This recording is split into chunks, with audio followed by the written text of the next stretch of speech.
Stay in your lane and allow the Lord to validate you. Because listen, when you have God's permission, you do not need man's approval. Yeah, but that kind of assumes that God does validate what you're doing, and that's exactly what I'm calling into question.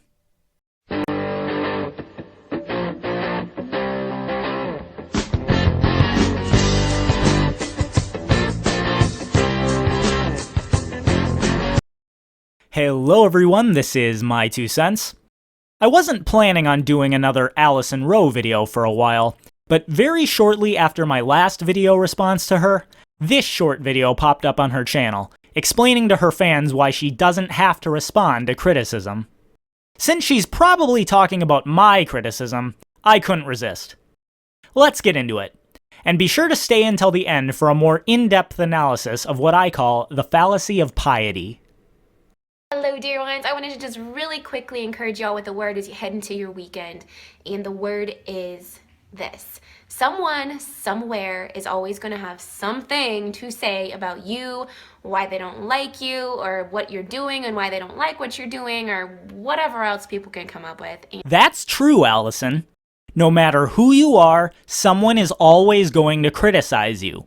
However, the mere fact that someone is always going to criticize you does not mean that their criticisms are automatically invalid. You can ignore your critics if you want to, but refusing to respond to criticism with this sort of "I am holier than thou" attitude does not make you right. In fact, if you really believed your critics were invalid, you'd ignore them entirely. When you make a video explaining why you're not responding to your critics, one has to wonder why you felt the need to do so. Could it be that some of your fans are messaging my videos to you asking you to respond and you don't know how? Who are you trying to convince exactly? And at the end of the day, it's okay. Let them talk. Why? Because the enemy is the accuser of the brethren. And man, oh man, does he love to accuse. Oh, so anyone who criticizes you is of the devil. That's a pretty bold claim on your part, and one that will require substantiation if you expect me to take it seriously. Are you saying that you're never wrong, Allyson? That no one will ever bring legitimate criticism against you, and that anyone who does is just of the devil? Are you yourself under any sort of pastoral leadership, or is there anyone in your life who could justly criticize you? In the Bible that you claim to revere, even the apostles were subject to criticism when they screwed things up. See Galatians chapter 2 for an example. Further, what are you going to say if the tables are turned? What if in my video responses to you, I had simply said, "Everyone, Allyson Rowe is a false teacher and under the influence of the devil." And then when your fans criticized me, what if I said, "I don't have to answer to you because validation comes from God, not from men"? Do you see the problem? It's a lot easier to claim that criticism comes from some wicked opposition rather than refute the criticism. But if the source of criticism is truly wicked and indeed wrong, it should be very easy to explain why that criticism is unsound. This is really just a spiritual-sounding ad hominem attack on your part, attacking your critic by calling him the devil instead of actually explaining why he's wrong. I mean, even the devil could, in principle, make a sound argument, right? But here's what's true. He only attacks that which he's threatened by. Again, ad hominem. Even if it is the case that someone is criticizing you because they feel threatened by you, that doesn't mean that their criticisms are invalid or unsound. In fact, your fans have left all kinds of assertions in the comment section of my videos, making accusations about the real reason that I've made videos criticizing you. But even if their accusations are true, that says nothing about whether or not my criticisms are correct. Why is it that you and your fans seem so incapable of actually refuting the arguments that are brought against you? And again, what if the tables were turned? What if I said, "Allyson Rowe is just an over 30 unmarried woman so desperate for attention that she has to pretend to be a prophet on YouTube to make her feel good about herself"? Even if true, would that make the information in your videos wrong? Or would it just be an insult on my part? And we don't live for the approval of people. We live for the glory and honor of God. So what do? Keep your heart right, keep your heart pure, don't pick up an offense, forgive those who come against you, stay in your lane, and allow the Lord to validate you. Because listen, when you have God's permission, you do not need man's approval. Yeah, but that kind of assumes that you have God's permission and validation, which is exactly what I'm calling into question. In previous video responses to you, I've pointed out that you've given demonstrably bad advice to young people, taken Bible verses out of context to mean things that they clearly do not mean, and made claims about being a prophet that you haven't even attempted to substantiate, which is pretty serious considering the fact that the Bible you claim to revere says that there are plenty of false prophets out there and that believers shouldn't just arbitrarily accept anyone's claim to prophethood. Now, you can dismiss me and say that validation comes from God and not men, but again, anyone else can make that claim.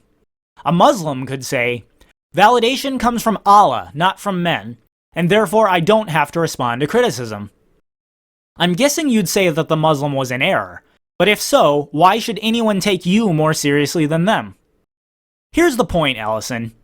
Anyone anywhere can make a claim, but the burden of proof is on the person making that claim to actually substantiate it. It's not my or anyone else's job to just lay down and accept it when you claim to be receiving special supernatural messages from God. And again, look to the Bible you allegedly revere. When Pharaoh challenged Moses' authority, did Moses claim that validation comes from God, not from men? Or were there a host of supernatural signs that validated his message? When Elijah faced the prophets of Baal, did he just stick his nose in the air and claim that validation comes from God, not from men? Or was there a supernatural sign that validated his authenticity as a prophet? Heck, listen to the words of Jesus himself when criticism was brought against him.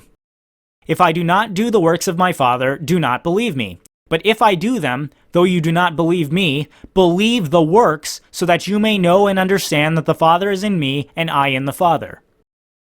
Jesus himself didn't dismiss his critics by saying that validation comes from God and not from men. He pointed to all the supernatural signs he was doing as evidence that he really was who he said he was. Now, to all those watching, some of you may not believe that the miracle accounts in the Bible are historical, but even so, it should be easy to see how Allyson's claims to prophetic status fall short compared to prophetic claims found in the biblical narratives. Wrapping up, Allyson's response here is an example of something I've come to call the fallacy of piety. This fallacy occurs anytime a religious person faces criticism that they don't know how to respond to, and instead of responding to the criticism, they simply take an "I am holier than thou" stance and start using lots of spiritual language to deflect the criticism, hopefully keeping their most loyal followers at ease. My validation comes from God, not from men. The devil is a deceiver, and of course he wants to tear down the good works that I'm doing. All these things sound uber spiritual to anyone who has grown up in church, but they also ignore the fact that they don't actually refute the criticism. Anyone, anywhere, and especially anyone of a different religious persuasion can make the exact same claim. Just try this if you doubt me. Go back through Allyson's video, and every time she says God, replace it with the word Allah, and see if her claims still function in exactly the same fashion. I hope you can see why appearing pious and genuine in your spiritual convictions doesn't do anything to show that you're actually correct. And before I end, a message to all the triggered Allyson Rowe fans that will undoubtedly be filling up the comment section. If and when you actually respond to the case I've brought against Allyson using rational argument, I will be happy to engage with you. If you insult me, question my motives, or anything else that you've done in the past, here's what I'm going to respond to you in the comments section.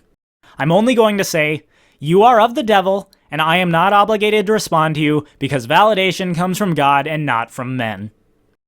And to Allyson, if you happen to be watching this, just to let you know, I would not publish criticisms like this if I wasn't willing to defend them. So if you're willing, let's have a discussion. Come on a live stream on my channel and defend yourself. Prove to me and my viewers that you are actually a prophet and that my criticisms of you are totally off base. You're not obligated to respond to this challenge, of course, but then again, when you have to make videos explaining why you're not responding to criticism, who are you trying to convince? Me or you? And that is my 2 cents. Take it for what it's worth. Thanks everyone for watching. If you liked this video, be sure to like, subscribe, and hit the bell for notifications. And if you're a fan of my channel, please consider becoming a patron. For as low as $1 a month, you'll receive instant access to patron-exclusive videos, earn the right to participate in patrons-only live streams, have your name listed in the end credits of every video, and numerous other rewards. Be sure to check out my blog, my2centsvideos.com, and all other social media platforms as well. Uploads are every Thursday and Saturday at 5 p.m. Eastern, 2 p.m. Pacific, so stay tuned for more videos.